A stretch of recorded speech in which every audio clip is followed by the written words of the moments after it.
5 रुपए में, जरा देखो तो। सुधा को अपने बाल बढ़ाने थे, उसके लिए अब वो कुछ भी कर सकती थी। उसने बूढ़े आदमी से जड़ी बूटी खरीद ली। उस आदमी ने कहा, इस जड़ी बूटी को जोर जोर से पीसना, पीसने से तेल निकलेगा। उस तेल को सोने से पहले अपने बालों पे लगाना। जड़ी बूटी लेकर सुधा घर चली गई। तभी सुधा जड़ी बूटी पीसकर तेल निकालकर और उसे अपने सर पर लगाकर सो गई। और अगले दिन सुबह नींद से उठने के बाद उसने देखा उसके सर पर जितने भी बाल थे वो सब झड़ गए हैं। सुधा ये विश्वास नहीं कर पा रही थी। कहते हैं लड़कियां लंबे बालों में ही अच्छी लगती हैं, लेकिन सुधा के बाल बचपन से ही छोटे थे। उसके बाल बढ़ते ही नहीं थे। ऊपर से वो सांवली भी थी और दूसरी ओर उसकी बहन राधा के लंबे और घने बाल थे और राधा गोरी भी थी। इसीलिए राधा बचपन में हमेशा सुधा को चिढ़ाती थी, तू तो मेरी सगी बहन नहीं है, तुझे तो माँ और पापा रास्ते से उठाकर लाए थे, नहीं तो तू इतनी बदसूरत कैसे है। ये सुनकर सुधा हमेशा रोती थी, माँ पापा देखो ना राधा क्या बोल रही है, माँ पापा देखो ना। राधा और सुधा की माँ शमिता कहती थी, रो क्यों रही है सुधा, राधा ने कुछ गलत तो नहीं कहा, तू बदसूरत है, तेरे सर पर बाल भी नहीं है, मुझे ऐसी बेटी नहीं चाहिए थी। सुधा का पिता भी उससे प्यार नहीं करता था। सुधा को हमेशा हर किसी से नफरत ही मिलती थी। ऐसे ही बड़ी हुई सुधा। हर रोज वो रात को रोती थी और भगवान से प्रार्थना करती थी, हे भगवान कुछ चमत्कार करवा दीजिए, मेरे पैर तक लंबे बाल उगा दीजिए, प्लीज भगवान प्लीज। और इसी तरह सुधा और राधा दोनों जवान हो गए।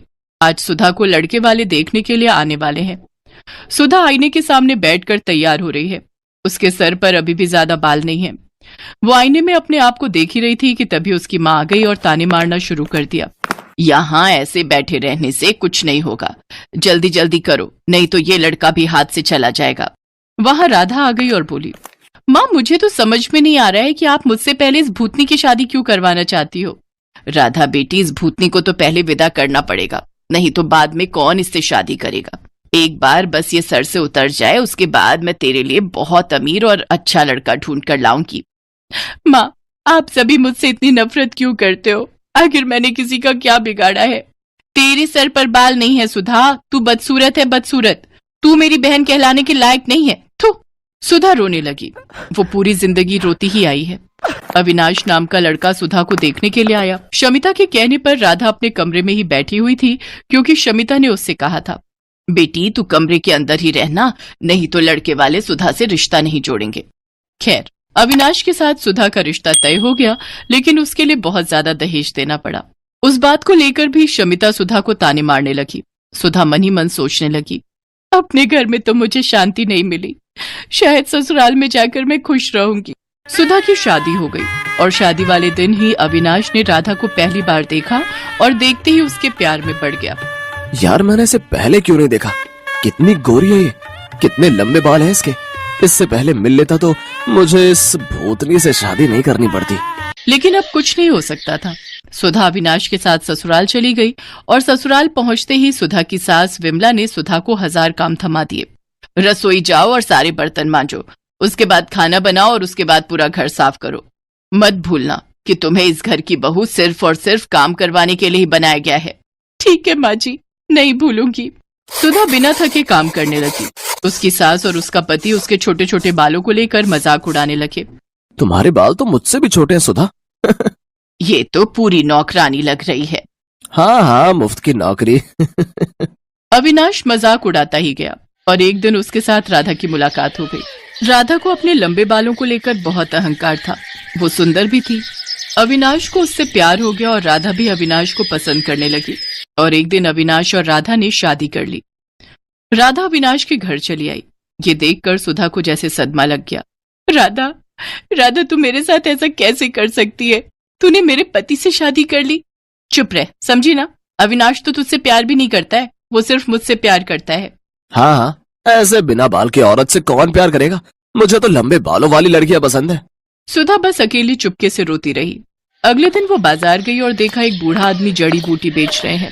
जड़ी बूटी ले लो, बाल बढ़ाने वाली जड़ी बूटी सिर्फ 5 रुपए में।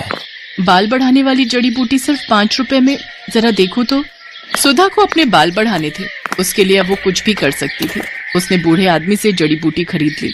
उस आदमी ने कहा, इस जड़ी बूटी को जोर जोर से पीसना, पीसने से तेल निकलेगा, उस तेल को सोने से पहले अपने बालों पे लगाना। जड़ी बूटी लेकर सुधा घर चली गई। रात को सभी सो गए और तभी सुधा ने जड़ी बूटी पीसकर तेल निकाला और उसे अपने सिर पर लगाकर सो गई। और अगले दिन सुबह नींद से उठने के बाद उसने देखा उसके सर पर जितने भी बाल थे वो सब झड़ गए हैं। सुधा को जोर से रोना आ गया। ये क्या हो गया? मेरे सारे बाल झड़ गए, अब मैं क्या करूं? सुधा जोर जोर से रोने लगी और उसे इस हालत में अविनाश, विमला और राधा ने देख लिया। ये क्या, तू पूरी तरह से गंजी हो गई? छी, मैं देख नहीं पा रहा हूं तुम्हारी तरफ, मुझे उल्टी आ रही है। सुधा, तुम निकलो यहाँ से। यहाँ तुम्हारी कोई जरूरत नहीं है। तुम इस घर में रहोगी तो इस घर का नाम बदनाम होगा। सभी ने मिलकर सुधा को घर से निकाल दिया। सुधा रोती हुई एक जंगल में चली गई। जंगल में वो एक पेड़ के नीचे बैठकर रोने लगी। उसी पेड़ पर एक पंछी रहती थी। उसने सुधा को रोते हुए देखकर कहा, तुम रो क्यों रही हो? सुधा ने उस पंछी को सब कुछ बताया। रो मत, ज्यादातर इंसान बुरे होते हैं, इसीलिए तो हम जंगल में रहते हैं। इस जंगल में सब कुछ है, बड़ी से बड़ी बीमारी का इलाज है यहाँ। एक फल है, उसका रस निकालकर सर पर लगाने से बाल बड़े हो सकते हैं। सच? कहाँ मिलेगा मुझे वो फल? मैं लाती हूँ।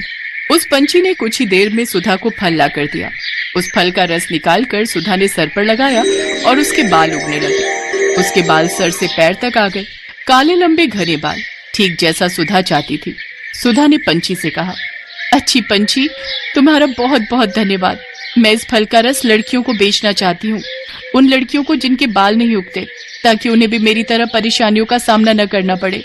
सुधा जंगल से निकलकर फल का रस बेचने लगी और एक दिन उसे अविनाश और राधा ने देख लिया। तुम सुधा हो ना? हाँ, क्यों? अरे वाह, तुम्हारे इतने लंबे बाल कैसे हो गए? इस फल का रस निकालकर सर पर लगाने से। तुम बहुत खूबसूरत लग रही हो। क्या तुम मेरे साथ घर आना चाहोगी? ये सब देख और सुनकर राधा को जलन हो रही थी। उसने फल का रस लिया और पूरी बोतल अपने सर पर डाल ली, लेकिन उससे असर उल्टा हो गया। उसके सारे बाल झड़ गए और वो गंजी हो गई। ये क्या हुआ मेरे साथ? मैं गंजी हो गई। बहुत अच्छा हुआ, यही लालच का नतीजा है। बचपन से आज तक तूने मुझे चैन से जीने नहीं दिया, अब देख कैसा लगता है। और हाँ विनाश, मैं फालतू लोगों के साथ नहीं रहना चाहती, तुम रहो अपनी पत्नी के साथ। राधा का अहंकार मिट्टी में मिल गया। अविनाश को भी गंजी राधा के साथ ही रहना पड़ा और फल का रस बेचकर सुधा बहुत अमीर बन गई। चारों तरफ उसके बाल के चर्चे होने लगे और वो खुशी खुशी जिंदगी बिताने लगी। वीडियो को लाइक कर दीजिए और चैनल को सब्सक्राइब कर बेल आइकॉन। पिताजी, हम कब तक ऐसे गरीबी में जिएंगे? हमारे दिन आखिर कब बदलेंगे? ज्यादा परेशान मत हो बेटा, सब ठीक हो जाएगा। नहीं पिताजी, हमने गरीबी में अपना पूरा बचपन गुजार दिया। अब कल हम दोनों भाइयों की शादी हो जाएगी तो हमारी माँ ने जितने कष्ट सहे, क्या वही दुख हमारी पत्नी भी सहेगी? और दूसरी बात यह कि अब आपकी भी उम्र हो रही है, आप कब तक खेती कर पाओगे? तो क्या चाहते हो तुम? पिताजी, हम दोनों भाइयों ने 12वीं पास कर ली है। अब हम दोनों शहर जाएंगे और वहीं कुछ काम धंधा ढूंढेंगे, और जैसे ही काम जम जाएगा आपको भी अपने पास बुला लेंगे। क्यों सुनील, तेरी भी यही राय है क्या? पिताजी, अब भैया कह रहे हैं तो ठीक ही कह रहे होंगे। ठीक है, फिर जब तुम दोनों ने विचार कर ही लिया है तो फिर जाओ और अपनी जिंदगी बनाओ। ये कहानी है मनीलाल और उसके दो बेटों अनिल और सुनील की। मनीलाल गांव में रहकर खेती करता था। जमीन ज्यादा नहीं थी तो मनीलाल की आर्थिक स्थिति भी ठीक नहीं थी। कुछ दिनों बाद अनिल और सुनील मनीलाल के पैर छूकर शहर के लिए निकल गए। वक्त गुजरता है और एक दिन अचानक मनीलाल की पत्नी सुधा का निधन हो गया। माँ के निधन की बात सुनकर दोनों बेटे शहर से दौड़े चले आए। ये कैसे हो गया पिताजी? आपने हमें खबर क्यों नहीं की? हम तो माँ से मिल भी नहीं पाए। अब क्या बताऊं बेटा, अचानक ही उसके सीने में दर्द हुआ और फिर वो चली गई। पिताजी, अब आप अकेले रह गए हैं, यहाँ कौन आपके लिए रोटियां बनाएगा? आप मेरे साथ घर चलो। नहीं नहीं पिताजी, मैं बड़ा हूं, आप मेरे पास चलो, मेरे साथ रहो। मेरे बच्चों, इस घर में तुम्हारी माँ की यादें बसी हैं। जब तक मेरे हाथ पैर चल रहे हैं मैं यहीं रहूंगा। मनीलाल की बात मानकर अनिल और सुनील माँ का अंतिम संस्कार करने के बाद वापस शहर चले आए। उधर मनीलाल वाकई में अकेले पड़ गए थे। अब वो अपने लिए खुद रोटी बनाते और खेती करते, पर गुजरते वक्त के साथ मनीलाल की सेहत और हिम्मत दोनों जवाब देने लगी। और फिर अब शायद मुझे मेरे बच्चों की बात मान लेनी चाहिए। ना तो अब मुझसे खेती होती है और ना ही मैं अपने लिए रोटी बना पाता हूँ। एक काम करता हूँ, अनिल को चिट्ठी लिखता हूँ। मनीलाल ने अपने बड़े बेटे अनिल को चिट्ठी लिखी और उसमें लिखा कि वो आकर उसे अपने साथ ले जाए। कुछ दिनों बाद अनिल अपनी गाड़ी से गांव आया। पिताजी कहाँ हो आप? लो मैं आ गया, अब आप चलो मेरे साथ। आ गया? बड़े दिन लगा दिए तूने बेटा। हाँ वो पिताजी थोड़ा काम में फंस गया था, अब चलो जल्दी, देर मत करो। अच्छा रुक तो सही, अपना सामान बांध लूं। कैसा सामान? यहाँ है क्या? आप तो बस मेरे साथ चलो, छोड़ दो ये सब यहीं। आप मेरे घर चलो, वहां सब कुछ है आपके लिए। और हाँ वो देखो, मैं अपनी नई गाड़ी से आपको लेने आया हूँ। मनीलाल को अनिल की बातों में घमंड दिखाई दे रहा था, लेकिन वो उस वक्त अनिल से कुछ नहीं बोले। रास्ते में अनिल ने अपने पिता से पूछा, आपकी तबीयत कुछ खराब लग रही है, आप ठीक तो हैं? हाँ बेटा, बुढ़ापे का असर है, पर अब तेरे साथ रहूंगा ना तो पहले जैसा हो जाऊंगा। हाँ वही तो मैं कितने सालों से कह रहा था, आपको मेरे घर में किसी चीज की कमी नहीं होगी। इंग्लिश टॉयलेट, गर्म पानी, एसी, सब कुछ है मेरे घर में। मनीलाल समझ गया था कि अनिल पैसे वाला आदमी बन गया है और घमंड उसके सिर चढ़कर बोल रहा था। कई घंटों के सफर के बाद मनीलाल अनिल के घर पहुंच गया। अनिल एक आलीशान बंगले में रहता था जहां सुख सुविधा का हर सामान था। फिर उसी शाम खाने पर, क्यों पिताजी, कैसा लगा मेरा घर? खूब तरक्की कर ली बेटा तूने। और क्या, मैं गांव से लेकर ही क्या आया था, और आज देखो। खैर छोड़ो, ये लो रोटी, इसमें खूब घी लगा दिया ताकि आप पहले जैसे हो जाओ। और फिक्र मत करो, मैंने नौकरों से कह दिया है कि आपको बिना घी के रोटी नहीं मिलनी चाहिए। अच्छी बात है। अच्छा सुन, सुनील कहाँ रहता है? पता नहीं, कहीं ठेली वेली लगाता है। आप उसे छोड़ो ना, आप तो एक रोटी और खा लो, देखो ना कैसे घी टपक रहा है इससे।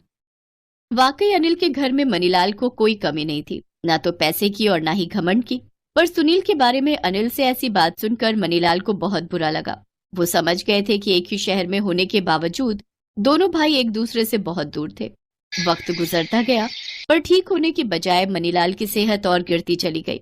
अनिल ने बड़े से बड़े डॉक्टर को मनीलाल को दिखाया, लेकिन कहीं से कोई फायदा नहीं हो रहा था। और फिर एक दिन, क्या हो गया पिताजी आपको? मैं तो कोई कसर नहीं छोड़ रहा हूँ। घी लगी रोटी, महंगे फल, हरी सब्जी, काजू बादाम, सब कुछ तो खाते हैं आप, फिर भी आप इतने कमजोर क्यों हैं? पता नहीं बेटा, शायद सुधा बुला रही है। ऐसा मत कहिए पिताजी, एक काम कर, मुझे अपने साथ अपनी दुकान पर ले चल। वहां बैठूंगा थोड़ी देर तो अच्छा लगेगा मुझे। दुकान नहीं, फैक्ट्री है मेरी पिताजी, चलिए मैं आपको अपने साथ ले चलता हूँ। अनिल अपने पिता को अपने साथ अपनी फैक्ट्री ले गया। वहां मनीलाल एक केबिन में बैठकर सब कुछ ध्यान से देखने लगे। तभी केबिन में एक मजदूर आया और गिड़गिड़ाते हुए अनिल से बोला, मालिक आपसे विनती है, मुझे कुछ पैसे चाहिए, आप मेरी तनख्वाह से काट लेना। पिछले महीने की पूरी पगार बच्चे के इलाज में खर्च हो गई, अब उसे रोटी खिलाने तक के पैसे नहीं बचे। चल बे, एक तो काम पर नहीं आता और तू एडवांस पैसे मांग रहा है। चला जा यहाँ से, वरना अभी नौकरी से निकाल दूंगा। अनिल ने उस मजदूर को बुरी तरह झिड़क दिया था। वो रोते हुए वहां से चला गया और अनिल उसे गाली देते हुए अपने काम में लग गया। मनीलाल को ये बात बहुत बुरी लगी। वो उस मजदूर के पीछे पीछे चल पड़े। थोड़ी देर बाद उन्होंने देखा कि फैक्ट्री के बाकी मजदूर उस मजदूर को हिम्मत बंधा रहे थे। तू चुप हो जा हरिया, सब ठीक होगा। हमारा मालिक एक नंबर का घमंडी और दुष्ट है। देखना, जो गरीबों के साथ जानवरों जैसा बर्ताव करता है, वो उसके घर में कभी सुख शांति नहीं हो सकती। मनीलाल समझ गए थे कि अनिल पैसे वाला जरूर हो गया है, मगर वो अच्छा आदमी नहीं बन सका। वो अनिल के घर गए, अपना सूटकेस उठाया और खुद ही अपने छोटे बेटे सुनील को ढूंढने निकल गए। वो बस से एक चौराहे पर पहुंचे जहां सुनील सब्जी रोटी का ठेला लगाता था। अपने पिता को सामने देखकर सुनील बहुत खुश हुआ। उसने मनीलाल के पैर छुए और बोला, पिताजी आप बस 2 मिनट बैठो, मैं सामान समेट लेता हूँ और फिर हम घर चलेंगे। नहीं नहीं, तू मेरी वजह से अपने काम धंधे का नुकसान मत कर। ला तू मुझे भी 2 रोटी दे दे और फिर शाम को हम घर चलेंगे। ठीक है पिताजी। मनीलाल समझ गए थे कि क्यों अनिल सुनील से इतनी दूरी बनाकर रखता था। सुनील ने तुरंत अपने पिता को एक प्लेट में सब्जी रोटी दी। तभी वहां वही मजदूर आया जिसे अनिल ने कुछ घंटों पहले बेइज्जत करके भेजा था। भैया 2 रोटी मिल जाएगी क्या? मेरा बच्चा भूखा है। मेरे सेठ ने मुझे पैसे देने से मना कर दिया। मैं आपको पगार मिलते ही पैसे दे जाऊंगा। अपने बच्चे की कसम खाकर कहता हूँ। अरे अरे, कसम मत खाओ भाई, कोई बात नहीं।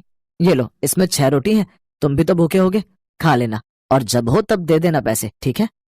मजदूर आंखों में खुशी के आंसू लिए वहां से चला गया। मनीलाल ये सब देख रहे थे।